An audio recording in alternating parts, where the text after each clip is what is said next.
इतिहास के पन्ने पलटने पर ऐसी कई रानियों और राजकुमारियों के बारे में जानकारी मिलती है जो अपने सुंदर छवि के लिए दुनिया भर में मशहूर थे। हालांकि ये सभी लोग अपनी सुंदरता को बनाए रखने के लिए कई तरह के अजीबोगरीब काम भी करते थे। साधारण तौर पर लोग नहाने के लिए पानी का इस्तेमाल करते हैं, तो वहीं कुछ लोग गाय या भैंस के दूध से भी नहाते हैं। लेकिन आपको ये जानकर हैरानी होगी कि दुनिया में एक ऐसी भी रानी थी जो गधियों के दूध से नहाती थी। इस रानी को न सिर्फ उनकी सुंदरता के लिए जाना जाता है, बल्कि उनका जीवन भी काफी रहस्यमय रहा था।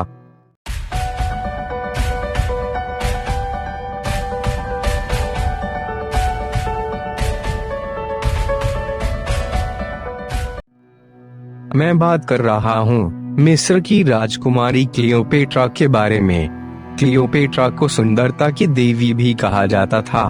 सुंदरता के साथ साथ क्लियोपेट्रा का जीवन भी काफी रहस्यमय था, जो आज भी खोजकर्ताओं को उनकी तरफ आकर्षित करता है। इतिहास के मुताबिक क्लियोपेट्रा जितनी सुंदर थी, उससे कहीं ज्यादा चतुर और षड्यंत्रकारी भी थी। पिता की मृत्यु के बाद क्लियोपेट्रा और उसके भाई टोलेमी दियोनिसस को संयुक्त रूप से राज्य प्राप्त हुआ। उस समय क्लियोपेट्रा की आयु मात्र 14 वर्ष थी। भाई को राज्य पर क्लियोपेट्रा की सत्ता सहन नहीं हुई और बगावत हो गई। ऐसे में क्लियोपेट्रा को अपनी सत्ता से हाथ धोना पड़ा और सीरिया में शरण लेनी पड़ी। लेकिन इस राजकुमारी ने साहस नहीं छोड़ा। रोम के शासक जूलियस सीजर को अपने मोह में फंसाकर क्लियोपेट्रा ने मिस्र पर हमला करवाया। सीजर ने टोलेमी को मारकर क्लियोपेट्रा को मिस्र के राज सिंहासन पर बैठाया। ऐसा कहा जाता है कि क्लियोपेट्रा इतनी खूबसूरत थी कि वो राजाओं और सैन्य अधिकारियों को अपनी सुंदरता के जाल में फंसाकर उनसे अपने सारे काम निकलवा लेती थी। इतना ही नहीं, उसे दुनिया की 12 से ज्यादा भाषाओं का भी ज्ञान था। यही कारण था कि वो जल्दी ही किसी से भी जुड़ जाती थी और उसके सारे राज जान लेती थी। क्लियोपेट्रा खूबसूरत दिखने के लिए हर रोज 700 गधी का दूध मंगाती थी और उससे नहाती थी, जिससे उसकी त्वचा हमेशा खूबसूरत बनी रहती थी। हाल ही में हुए एक शोध में भी यह बात साबित हुई है। तुर्की में हुए एक अध्ययन के अनुसार एक शोध के दौरान जब चूहों को गाय और गधी का दूध पिलाया गया, तो गाय का दूध पीने वाले चूहे ज्यादा मोटे नजर आए।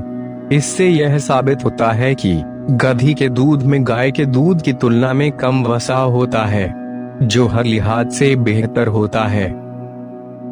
क्लियोपेट्रा मिस्र पर शासन करने वाली अंतिम फराओ थीं।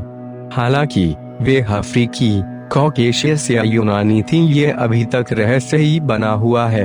इस पर आज तक शोध जारी है। क्लियोपेट्रा की मौत महज 39 वर्ष की आयु में ही हो गई थी, लेकिन उसकी मौत कैसे हुई, ये भी आज तक रहस्य ही बना हुआ है। कुछ लोगों का मानना है कि क्लियोपेट्रा ने सांप से डंक लगवाकर आत्महत्या कर ली थी, तो वहीं कुछ लोग कहते हैं कि उसकी मौत मादक पदार्थ या जहर के सेवन से हुई थी। इसके अलावा कुछ लोगों का यह भी मानना है कि सांप से कटवाकर उसकी हत्या कर दी गई थी। क्लियोपेट्रा को दुनिया की सबसे अमीर और सुंदर औरत माना जाता था।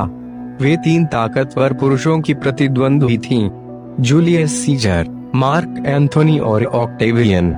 जूलियस सीजर ने उन्हें मिस्र की रानी बनने में मदद की थी।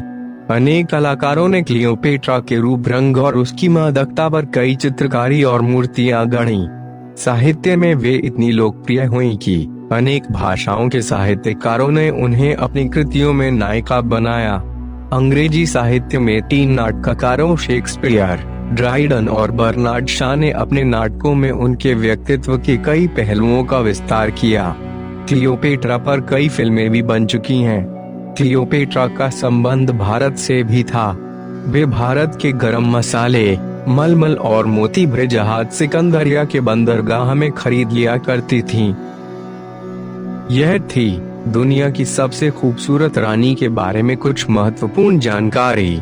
जिसके रहस्य से पर्दा हटाने का सिलसिला आज भी नहीं रुका है। मुझे आशा है कि आपको यह जानकारी पसंद आई होगी। अगर पसंद आती है तो कृपया वीडियो को लाइक और शेयर करें।